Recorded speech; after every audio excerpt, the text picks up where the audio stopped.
예, 오늘은 신실한 자의 삶의 역설이라고 하는 제목으로 함께 교제를 하겠습니다. 우리 시편 37편 16절로 22절 교독해서 같이 읽겠습니다. 16절 의인의 적은 소유가 악인의 풍부함보다 낫도다.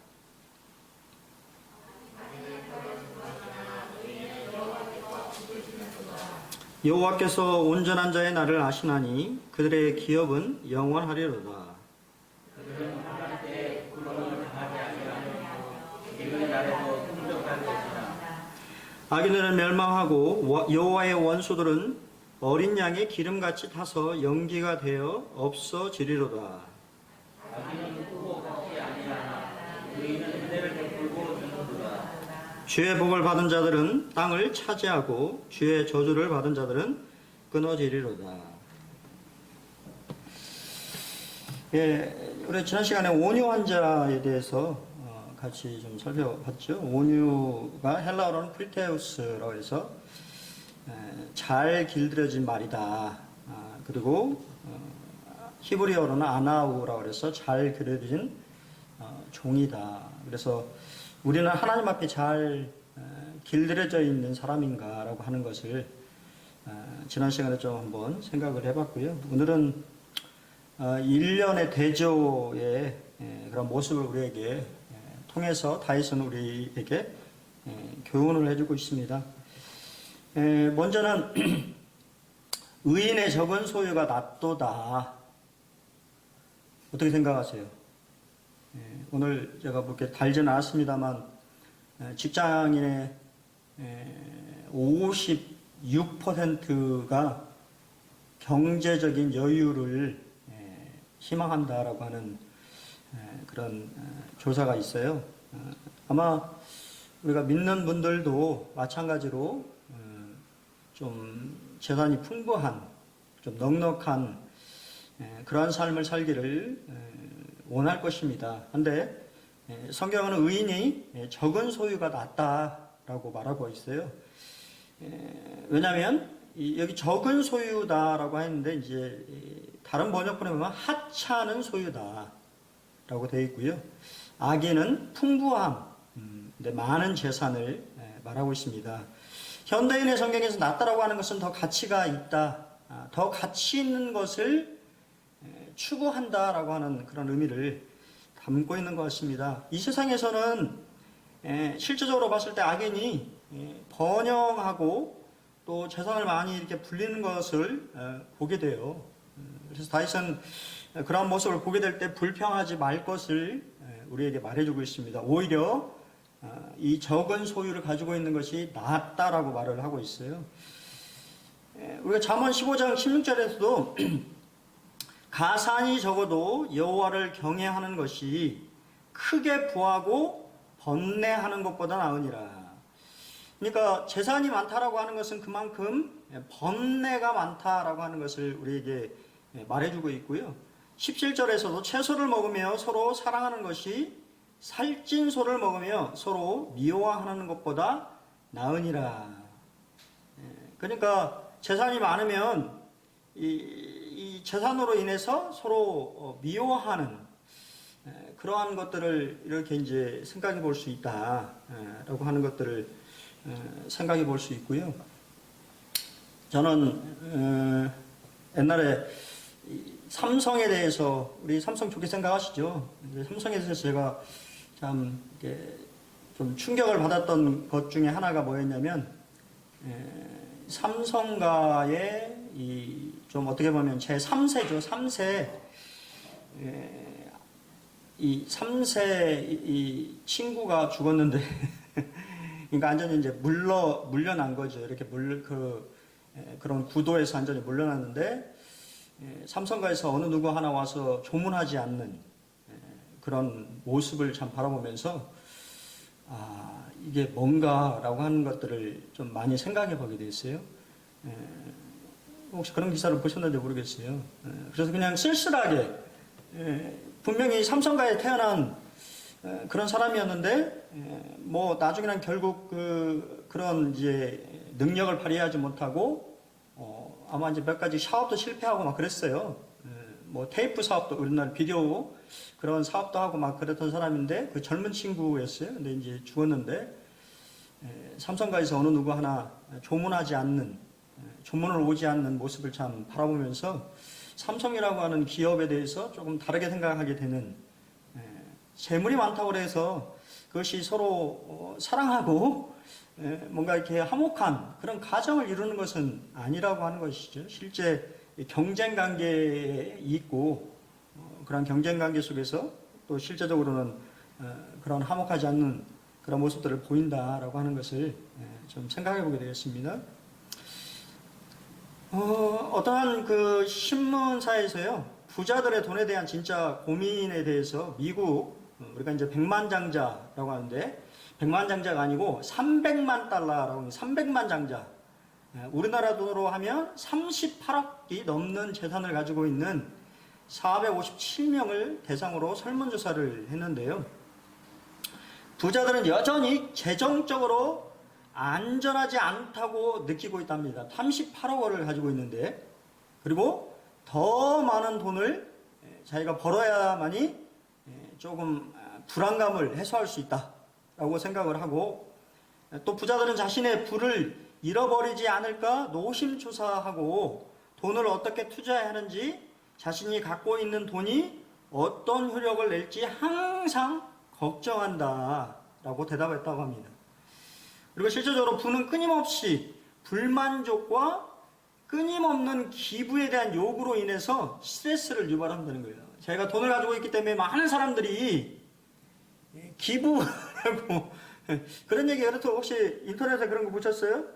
로또에 당첨됐을 때 뭐 피하는 방법 그런 거 안 보셨어요? 인터넷에 보면 뭐 어디 몇 번 뭐를 타고 몇 번 잠가가지고 왜냐면 그걸 뭐 실제 그런지 어떤지 모르겠습니다만 이제 이 로또 당첨금을 찾으러 오는 사람들한테 기부금을 내라고 그렇게 많은 사람들이 달라붙는다고 해요. 그래서 뭐 그런 이야기들이 이렇게 올라온 것 같은데요. 그러니까 부자들이 실제적으로 이 고민하는 것은 더 벌어야 된다라고 하는 생각들을 가지고 있다라고 하는 거예요. 돈을 우리가 생각해서 38억이면 참 엄청나게 많은 그런 돈을 가지고 있음에도 불구하고 여전히 불안하고 그 돈을 잃어버릴까봐 불안한 그런 감정들을 가지고 있다. 우리가 또 우리 잘 알죠.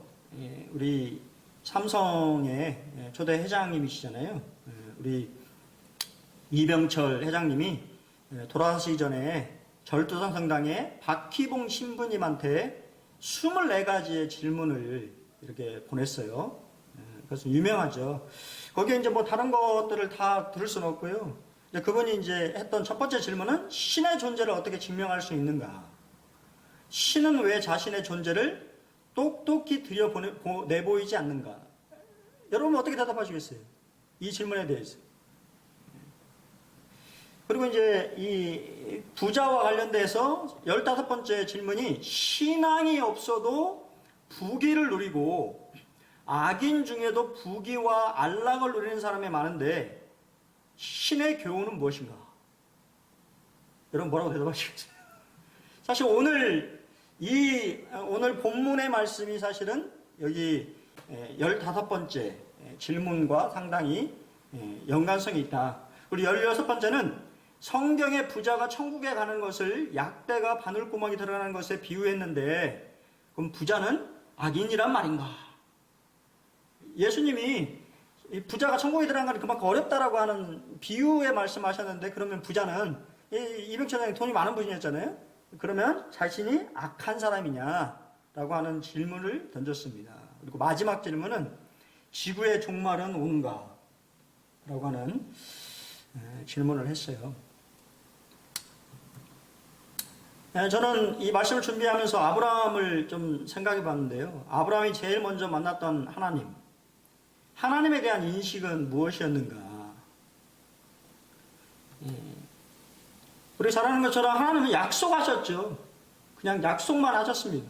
내가 너로 큰 민족을 이루고 내게 복을 주어 내 이름을 창대하게 하리니 너는 복이 될지니라. 그냥 약속만 하셨죠, 처음에는. 그리고 나서 15장 1절에 보면 이후에 여호와의 말씀이 환상 중에 아브라함에게 임하여 이르시되 아브라함아 두려워하지 말라. 나는 내 방패요 너의 지극히 큰 상급이니라. 이 말씀 언제 하신지 기억시켜 하십니까? 창세기 15장, 14장의 내용이 혹시 뭔지 기억하세요?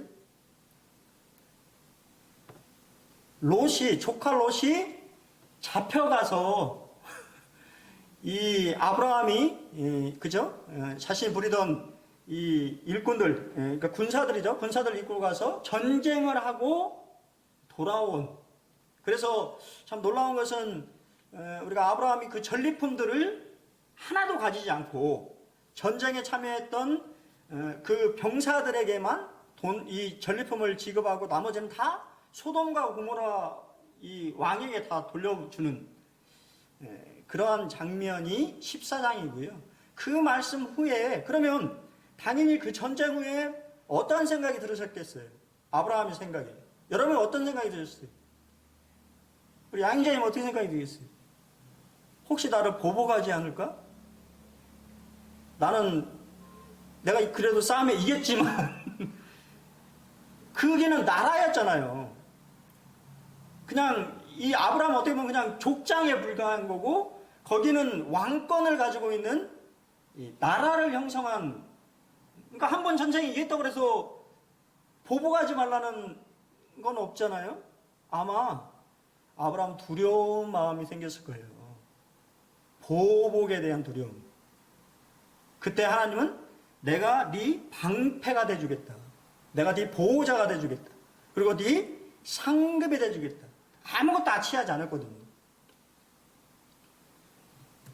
그리고 우리 잘 아는 것은 창세기 17장 1절에 아브라함이 99세의 나이가 됐을 때 아브라함에게 나타나서 나는 전능한 하나님이다. 우리 잘 아는 것처럼 100세 때 이삭을, 그죠? 하나님이 약속하신 이삭을 주시기 전에 나타나서, 그러니까 사실은 이 아브라함이나 사라나 전혀 아이를 낳을 수 없는 불가능한 상황인데 그 불가능한 상황에서 하나님 뭐라고 말씀하시냐면 나는 전능한 하나님이다. 그냥 나만 믿어라. 그렇게 말씀을 하셨다고 하는 것이죠. 그리고 잘 아는 것처럼 창세기 21장에서 다 말씀드릴 수는 없습니다만 이 아브라함이 경험한 하나님은 영원하신 하나님을 그가 경험하게 되었습니다. 영원하신 하나님. 아마 이 영원하신 하나님을 경험했기 때문에 창세기 22장에 가서 이삭을 드리는데 그가 주저하지 않았던 것처럼 보여져요.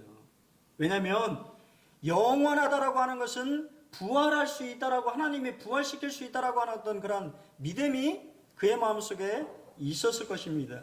그의 믿음을 아시고 그러한 시험을 하셨고 또 동일하게 그는 여호와 이레의 하나님을 만나게 됩니다. 제가 오늘 왜 이런 말씀을 드리냐면 이 아브라함이 경험한 하나님,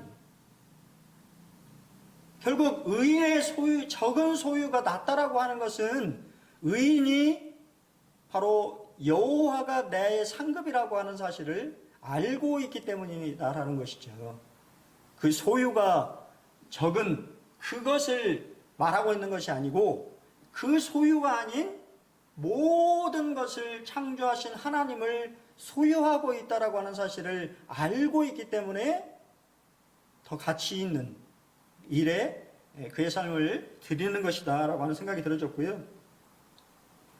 우리 히브리서 13장 5절에도 그래서 돈을 사랑하지 말고 있는 바를 족한 줄로 알라. 그가 친히 말씀하시기를, 여기 왜 그렇게 말씀하셨어요? 친히 말씀하셨다. 내가 결코 너희를 버리지 아니하고 너희를 떠나지 아니하리라 하셨느니라 라고 말씀하셨어요.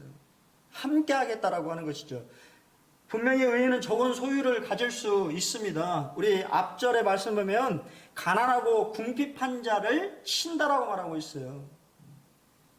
실제적으로 다윗은 왕이 되기 전에 그는 피난 생활을 했고 그의 삶이 넉넉하지 않았을 것입니다. 그렇지 않았겠어요? 쫓기는 신분의 그의 삶이 얼마나 풍족한 삶을 살았겠어요. 그것도 따르는 사람들이 엄청나게 많았잖아요. 먹여 살아야 될 사람들이 많이 있는 그런 상황에서 아마 그는 풍족함을 누리지 못했을 것입니다. 하지만 그럼에도 불구하고 주님이 그와 함께함을 그가 알았다라고 하는 것이죠. 마태복음 6장 24절 우리 잘 아는 말씀이지만 한 사람이 두 주인을 섬기지 못할 것이니 호기를 미워하고 저를 사랑하나 호기를 중히 여기고 저를 경히 여김이라. 너희가 하나님과 재물을 겸하여 섬기지 못하느니라. 재물을 쫓는 사람은 결국 재물을 섬기게 되어 있다라고 하는 것이죠. 왜 예수님이 부자가 구원받기가 어렵다고 말씀하셨습니까? 재물을 섬기기 때문에 그런 것이죠. 재물이 그의 주인이 되고 그의 삶의 목표가 되고 결국 그것을 쫓아가는 사람은 주님을 사랑할 수도 없고 주님을 섬길 수도 없다라고 하는 것을 말하고 있는 것이죠. 팀 켈러는 이렇게 얘기했습니다. 의롭게 산다고 해서 반드시 승승장구하는 것은 아닙니다. 성실하게 살며 열심히 일해도 손에 들어오는 게 적을 수 있습니다. 하지만 세상의 물질은 쉽게 상하고 무너지며 죽음 이후의 삶에 아무 도움이 되지 않습니다. 그러므로 절대로 손에 날 염려가 없는 투자처는 하나님과 그분의 변치 않는 사랑꾼입니다. 라고 이야기했습니다. 우리는 알죠. 우리는 참 많이 이야기를 하고 압니다만 그것이 삶에서 정말로 그러한 삶을 사느냐는 또 별개의 문제인 것을 보게 됩니다. 두 번째는요. 의인은 여호와께서 붙들어 주신다라고 얘기합니다. 붙들어 주신다라고 하는 것은 돌보신다라는 로 해석할 수 있어요. 의인의 팔과 악인의 팔을 이 비교해서 설명하십니다. 의인의 팔은 지속적으로 계속적으로 붙들어 주시지만 악인의 팔은 마침내 부러지고 빼앗기게 될 것을 얘기하고 있어요. 왜냐하면 여호와의 무한한 능력으로 의인의 팔을 붙드시고 돌보시고 붙들어 주시기 때문입니다.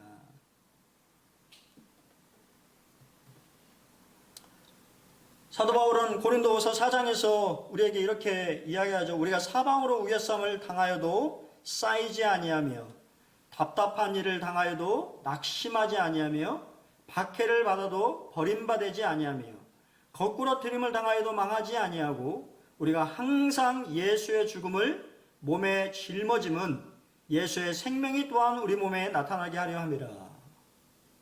우리가 그러한 일들을 당해도 예수님의 죽음을 몸에 짊어져야 된다라고 하는 거예요. 죽었다라고 하는 것은 반응이 없다라고 하는 것이죠. 근데 우리가 얼마나 많이 이러한 일들을 당할 때 반응을 보이는 우리의 삶의 모습을 참 보잖아요. 우리 주님은 죽으셨죠. 그냥 반응을 보이지 않으셨고 결국은 생명으로 부활하고 또 승리하신 것을 보게 됩니다. 세 번째는 여호와께서 온전한 자의 날을 아신다고 말씀하셨습니다. 새 번역에 보면 흠없는 사람의 나날은 주님께서 보살펴 주시니 그 유산은 대대로 이어지고 라고 되어 있습니다. 온전한 자의 날을 아실 뿐만 아니라 이러한 삶을 사는 자들은 결국은 유산을 물려주게 되게 된다는 것이죠. 신앙의 유산을 물려준다라고 하는 것이죠. 의인의 삶을 아십니다. 여러분의 인생의 삶을 아시고 여러분의 기업은 영원할 것입니다. 또한 환난 때에 부끄러움을 당하지 않을 것이다 라고 약속하셨고 기근의 날에도 풍성할 것이다 라고 말씀하셨어요. 하지만 악인은 낭비된 인생을 그가 아무리 부한 삶을 살아도 명예의 삶을 살아도 그 인생은 하나님이 없는 인생이기 때문에 낭비된 인생이요 그의 종국은 멸망할 것입니다. 이것을 비유적으로 어린 양의 기름같이 타서 연기가 되어 없어진다라고 말하는데 기름은 죄를 상징합니다. 기름 냄새는 구역질을 유발하죠. 그의 삶이 아름답게 보이고 멋져 보이더라도 하나님에 모셨을 때는 죄로 물들여진 삶이라고 하는 것이고, 그러한 삶에는 그가 아무리 좋게 포장한다고 할지라도 하나님 오셨을 때 역겨운 삶에 불과한 것입니다. 봄의 꽃과 같이 시들어 버린다라고 말하고 있어요. 여러분, 한 달 전만 해도 벚꽃이 엄청 아름답게 폈지만 그 벚꽃이, 아름다운 벚꽃 다 어디 갔어요? 다 사라져 버렸지. 여러분, 그것을 말하고 있는 거예요. 악인의 삶이 화려해 보이지만 결국에는 다 떨어져 버려, 사라져 버린다고 말이에요. 연기처럼 사라버린다라는 것입니다. 하지만 여러분의 삶을 주님은 아신다라고 하는 거예요. 존 프라이는 그들의 날을 예비하사 그들을 위해 안전하게 보존하신다라고 말하고, 여기서 아시니에 해당하는 히브리어가 야다. 우리 도녀행제 야다 많이 설명하는데 야다입니다. 야다.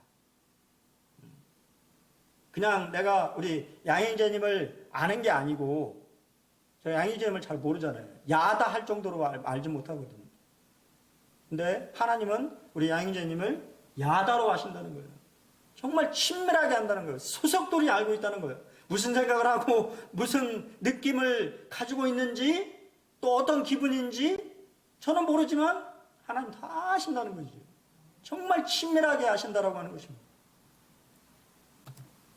일리안 맥도날드 형제님은 이 기근의 날에 대해서 이렇게 우리에게 설명해 줍니다. 기근의 날에 그들은 특별한 종류의 풍족을 누린다. 첫째, 그들은 희생적으로 사는 법을 배웠기에 양식이 부족할 때도 상실감을 느끼지 않는다. 한편 그들은 광야에서 식탁을 능히 배설하시는 여호와를 소유하고 있다. 그들은 하나님의 기적적인 방법으로 그들의 필요를 공급하시는 걸 보는 특권을 소유하고 있으며, 하늘로부터 오는 그러한 모든 만나에는 특별하고 비밀한 향기가 있다라고 얘기하고 있습니다.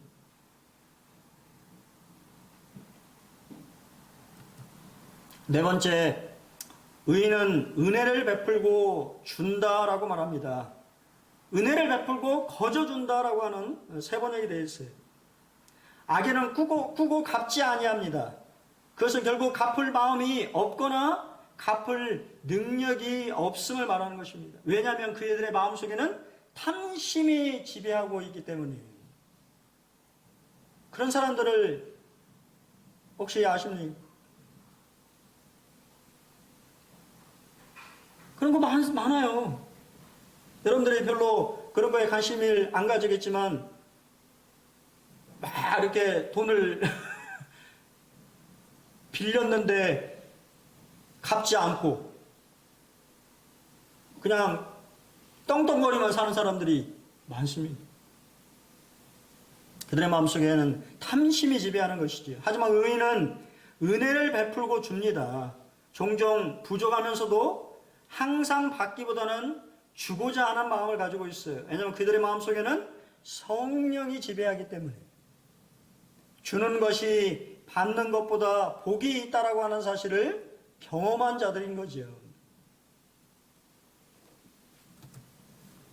고린도후서 9장 8절에 하나님이 능히 모든 은혜를 너희에게 넘치게 하시나니 이는 너희로 모든 일에 항상 모든 것이 넉넉하여 모든 착한 일을 넘치게 하려 합니다. 여러분들이 착한 일을 하려고 하면 우리 주님이 넘치게 공급하신다라고 하는 얘기죠. 우리 자신의 어떤 만족이나 우리 자신의 것이 아닌 누군가에게 은혜를 베풀고 누군가에게 구제하고 나눠주고자 할 때 하나님은 그 필요를 채우시는 분이다라고 하는 것입니다. 그래서 결국은 착한 일을 할 수 있도록 하시는 분이십니다. 다섯 번째는 주의 복을 받은 자들로 땅을 차지하게 합니다. 의인은 주의 복을 받은 자입니다. 여러분 지금 하나님의 복을 받고 있는 자예요. 그것을 못 느끼고 있을 뿐이지. 결국에는 그들이 가나안 땅을 차지했지 않습니까? 이스라엘 백성들이. 그리고 결국에는 여러분들이 하나님의 나라를 유업으로 받을 것입니다. 지금은 안 나타나 있지만, 지금은 우리가 그것을 느끼지 못하고 있지만, 지금 우리는 하나님의 놀라운 복을 받은 자들인 거예요. 하지만 악인들은 주의 저주를 받은 자입니다. 결국에는 끊어질 것이에요. 그들의 삶이 아무리 부유하고 화려하다 할지라도 그들의 결말은 끊어집니다. 하나님과의 관계에서 완전히 끊어지는 거예요. 왜 지옥이 지옥입니까? 지옥에는 하나님이 계시지 않기 때문이에요. 천국은 왜 천국입니까? 금은보가 있어서 천국이 아니잖아요. 하나님이 그곳의 주인이시고 하나님이 그곳에 계시기 때문에 천국인 거예요. 결국 의인과 악인의 운명은 하나님과의 관계에 달려있음을 성경은 말하고 있습니다. 찰스 스펄전은 결국 하나님의 축복이 진정한 복이다. 택함받은 모든 이들에게 언약을 통해 보장되는 것과 같은 참된 행복은 하나님의 은총 속에 쌓여있다. 하나님 우리에게 날마다 우리는 얼마나 더 놀라운 자입니까? 에베소서의 사도 바울은 하늘에 속한 모든 신령한 복들을 우리에게 부어주셨다고 말씀하고 있죠. 그런데 우리가 그것을 누리지 못하고 그것이 정말 가치 있는 것이라고 생각하지 못하고, 여러분 이 말씀을 잘 보시면 이 세상에서 가치 있다라고 여기는 것은 천국에서 가치가 없어요. 이 세상에서는 금이 가치 있죠? 천국에서는 금이 바닥에 깔려 있습니다. 여러분 그냥 밟고 다니는 거예요. 가치가 없는 거예요. 금덩어리는 가치가 없어요. 이 세상에서는 금덩어리가 가치 있지만 천국에서는 가치가 없는 것입니다. 이 세상에서는 성령의 열매 가치가 있나요? 별로 가치 없다고 생각하잖아요. 사랑을 베풀고 양선을 베풀고 인내하고 그런 가치 있어요? 요즘 같은 세상에 사람들이 뭐라고 합니까? 어리숙하다고 그러고 왜 그렇게 사냐고 그러고 가치가 없죠. 하지만 하나님 앞에서는 가치가 있는 것입니다. 생명수의 좌우로 12가실이 열리는데 그게 뭐겠어요? 성령의 열매인 거죠. 이 세상에서는 가치 없게 보이는 그러한 것들이 하나님의 나라에서는 정말 가치 있는 것들로 드러날 것입니다. 그러한 것들을 이 세상 가운데서 우리가 그것을 누리고 살아간다고 한다면 그것이 바로 놀라운 하나님의 축복이요. 또 그 축복을 받고 사는 사람은 정말 행복한 그러한 삶을 살아가는 삶일 것입니다. 예, 이렇게 급하게 말씀들을 쭉 우리가 살펴봤는데요. 우리 주님이 그렇게 말씀하셨어요. 의인의 적은 소유가 악인의 풍부함보다 낫다라고 말씀하셨고, 의인은 여호와께서 붙들어 주신다고 말씀하셨고, 또 여러분의 삶을 아신다라고 말씀하셨습니다. 그리고 결국은 또 그러한 하나님의 풍부하게 베풀어 주시는 은혜로 말미암아 의인은 베푸는 삶을 살아간다고 말씀하셨어요. 사실 제가 다 시간이 없어서 보진 않았습니다만 다음 시간에 볼 24절, 25절, 26절, 24절 그는 넘어지나 아주 엎드러지지 아니함은 여호와께서 그의 손으로 붙드심이로다. 내가 어려서부터 늙기까지 의인이 버림을 당하거나 그의 자손이 걸식함을 보지 못하였도다.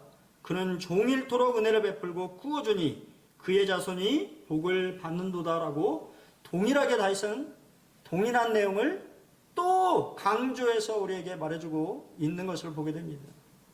왜냐하면 그가 그러한 삶을 경험했기 때문에 이 시대를 살아가는 우리, 또 그 시대, 다윗 시대뿐만 아니라 그 후손들에게도 이러한 삶들을 살아가기를 원해서 이러한 말들을 계속해서 반복적으로 말하고 있는 것을 보게 됩니다.